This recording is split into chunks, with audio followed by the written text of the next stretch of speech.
দুটা ডাইলগে খুব ভাইৰেল হৈছিলে আৰু পুনৰবাৰ আপোনালোক সকলোলৈকে আন্তৰিক ধন্যবাদ জ্ঞাপন কৰিছোঁ। জানমণি কোনে যেতিয়া চিত্ৰগ্ৰহণ হৈ আছিলে তেতিয়া ভবা নাছিলোঁ কিবা এতিয়া সন্মুখত বহি আছে। তেতিয়াৰ দিনৰ অভিনেত্ৰী আমি চাই থাকোঁ টিভিত যেতিয়া দেখোঁ সদায় বহি থাকোঁ। এনাই ঘৰত টেকা মাৰিছিলোঁ, মই ঘৰত টিভি কেতিয়াও নাচাওঁ, মই এনাইৰ লগত বহি চাওঁ, ৰেমিতাহঁতক দেখি থাকোঁ।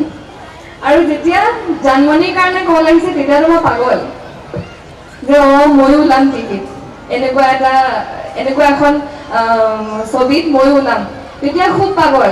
আৰু যেতিয়া চিত্ৰগ্ৰহণবোৰ লৈ অহা হৈছিলে তেতিয়া আমি ভাবিছিলোঁ যে